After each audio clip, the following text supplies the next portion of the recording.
ഇർഹമൂ മൻ ഫിൽ അർളി ഇർഹമുകും മൻ Fizz സമാ. നിങ്ങൾ ഭൂമിയിലുള്ളവരോട് കരുണ കാണിക്കൂ, ആകാശത്തിലുള്ളവൻ നിങ്ങളോട് കരുണ കാണിക്കും. ഭൂമിയിലുള്ളവരോട് നിങ്ങൾ കരുണ കാണിക്കൂ, പാവപ്പെട്ടവരെ നിങ്ങളെ സഹായിക്കൂ, യതീമീങ്ങൾ, രോഗികൾ, പടച്ചവനെ ഒരു നേരത്തെ അന്നമില്ലാത്തവർ, ഇങ്ങനെയുള്ളവരെ നിങ്ങളെ സഹായിക്കൂ. അള്ളാഹു നിങ്ങളെ സ്നേഹിക്കുമെന്ന് നബിയനാ റസൂലുള്ളാഹി. കൂട്ടായിലെ സമ്പന്നന്മാരാരാന്ന് വെച്ചാൽ നിങ്ങൾക്ക് എല്ലാവർക്കും അറിയാം. പാവപ്പെട്ടവൻ ആരാ അറിയില്ല. പാവപ്പെട്ടവൻ ആരാ? നമ്മുടെ പണക്കാരനെ പരിചയപ്പെട്ടാൽ ദുനിയാവിൽ നേട്ടമുണ്ട്, പാവപ്പെട്ടവനെ പരിചയപ്പെട്ടാൽ ആഖിറത്തിൽ നേട്ടമുണ്ട്. അല്ലാഹു ഈമാൻ നൽകുമാറാകട്ടെ. ഇത്ര സത്യമല്ലേ? കൂട്ടായിലെ ഏറ്റവും വലിയ സമ്പന്നനെ പരിചയപ്പെട്ട എന്തുണ്ട് പ്രയോജനം? എന്തുണ്ട് പ്രയോജനം?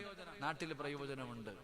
പാവപ്പെട്ടവനെ പരിചയപ്പെട്ട ഇവിടെ ഒന്നുമില്ല, അവിടെ കിട്ടും. അള്ളാഹു നമുക്ക് ഈമാൻ നൽകുമാറാകട്ടെ. എന്റെ പ്രിയപ്പെട്ട സഹോദരങ്ങൾ, ഒരുപാട് പേര് കാരുണ്യ പ്രവർത്തനങ്ങൾ നടത്തുന്നവരുണ്ട്, കള്ളത്തരം കാണിക്കുന്നവരുണ്ട്. ഇപ്പൊ വന്ന് എന്റെ പ്രിയപ്പെട്ട സഹോദരങ്ങളെ, യഥാർത്ഥത്തിൽ സത്യം പറയുന്ന ഒരാൾക്ക് പോലും കൊടുക്കാൻ പറ്റാത്ത ഒരവസ്ഥയാണ്. ഏറ്റവും കൂടുതൽ കള്ളത്തരം കാണിക്കുന്നതിനകത്ത് തന്നെ എന്റെ ഒരു അനുഭവം, ജീവിതത്തിൽ ഒരുക്കാൻ 5 പൈസ കൊടുക്കരുതെന്ന് ഞാൻ പഠിച്ച ഒരു പാടുണ്ട്. ചിലർക്ക് ഇതൊക്കെ ഒരു ബിസിനസ് ആണോ? ഈ ചാവക്കാടാണെന്ന് തോന്നുന്നു, ചാവക്കാട് ഭാഗത്തെങ്ങാണ്ടോ ഉള്ള ഒരു സഹോദരൻ ഒരു ദിവസം എന്റെ ഫോണിൽ വിളിച്ചു. ഞാൻ എൻ്റെ ഒരു അനുഭവം പറയാം. ഞാൻ ഇന്ന് റഫീഖിനോട് പറയണ്ടായി വണ്ടി വെച്ച്. എൻ്റെ ഒരു റഫീഖൊക്കെ കാരുണ്യ പ്രവർത്തനങ്ങൾ നടത്തുന്നവരാ. ഞാൻ എൻ്റെ ഒരു അനുഭവം പറയാം. ഏതെങ്കിലും ഒരു വാഴി പറയണമെന്ന് ഞാൻ വിചാരിച്ചതാ. എനിക്കൊരാൾ എന്നെ ഫോൺ വിളിച്ചിട്ട് പറഞ്ഞു, ഉസ്താദെ ഞാൻ ഗൾഫിലായിരുന്നു, ഒരുപാട് ലക്ഷങ്ങൾ ഉണ്ടായിരുന്നു, എല്ലാം പോയി ഉസ്താദെ, പട്ടിണിയാ ഉസ്താദെ. അയാളങ്ങ് കരയാ. ഉസ്താദെ പട്ടിണിയാ ഉസ്താദെ, എന്റെ മകൾ ഇന്ന് സ്കൂളിൽ പോയത് ഒരു ഏത്തപ്പഴവും ഉണ്ടാ. ഇന്ന് പൈസ അടച്ചില്ലെങ്കിൽ എന്റെ മക്കളെ സ്കൂളിൽ നിന്ന് പുറത്താക്കും. ഇയാളങ്ങ് കരയുകയാ. ഇദ്ദേഹത്തിന്റെ ഈ സങ്കടവും ഈ പറച്ചലും കേട്ടപ്പോ ഞാൻ എന്ത് ചെയ്തു? അദ്ദേഹത്തിന്റെ ഗൂഗിൾ നമ്പർ മേടിച്ചിട്ട് ഒരല്പം പൈസ ഇട്ട് കൊടുത്തു. ഒരല്പമല്ല, ഇത്തിരി നല്ല പൈസ ഇട്ട് കൊടുത്തു. അദ്ദേഹത്തിന്റെ സങ്കടം കേട്ടപ്പോ അൽഹംദുലില്ലാ പൈസയെല്ലാം ഇട്ട് കൊടുത്തു. പിറ്റേ ദിവസം നോക്കുമ്പോ വീണ്ടും വിളിച്ചു, ഉസ്താദ് പൈസയൊക്കെ തന്ന സന്തോഷത്തിൽ ഞാൻ ഹോട്ടലിൽ പോയി കുറച്ചു ഭക്ഷണം വാങ്ങിച്ച് എന്റെ മകൾക്ക് കൊടുത്തു. എന്റെ മകള് ഭക്ഷണമെല്ലാം കഴിച്ചിട്ട് ഇപ്പൊ സുഖമില്ലാതെ ഹോസ്പിറ്റലിലാ. പിറ്റേ ദിവസം വിളിച്ചിട്ട് പറഞ്ഞു, ഉസ്താദെ ഹോസ്പിറ്റലിലാണ്, ഇനി ഒരു 10,000-3000 രൂപയുടെ കുറവ് കൂടെ ഉണ്ട്, ഉസ്താദ് എന്തെങ്കിലും തന്ന് സഹായിക്കണം. ഇപ്പൊ ഞാൻ എന്ത് ചെയ്ത്, എന്റെ കൂടെ ഈ ലൈവ് ചെയ്യാൻ വരുന്ന ഷാനവാസ് എന്ന് പറഞ്ഞ പയ്യനുണ്ട്, ഓനെ ഏൽപ്പിച്ചു, ഇട്ടുകൊടുത്തേക്കാൻ പൈസ. അതിട്ട് കൊടുത്തു.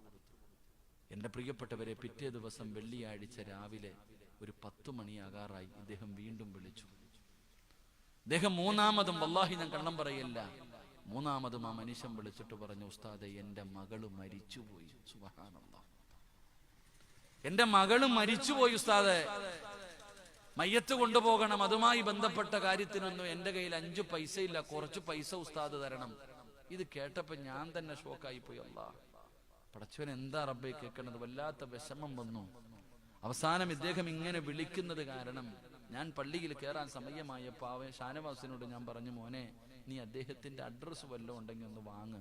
അങ്ങനെ ഉണ്ടെങ്കിൽ ആ മഹല്ലിലോ അല്ലെങ്കിൽ SKSF-ന്റെ ഒക്കെ പ്രവർത്തകരുണ്ടല്ലോ, ആരെങ്കിലും ഒന്ന് പറഞ്ഞു വിട്ടാ മയ്യത്തെടുക്കാനും മറ്റുള്ള കാര്യങ്ങൾക്കും സഹായിക്കാൻ പറ്റുമല്ലോ. ആ ഫോൺ നമ്പരും അഡ്രസ്സൊക്കെ ഒന്ന് മേടിക്ക്. ഇത് ചോദിച്ചപ്പോൾ അദ്ദേഹത്തിന്റെ സ്വഭാവം മാറി.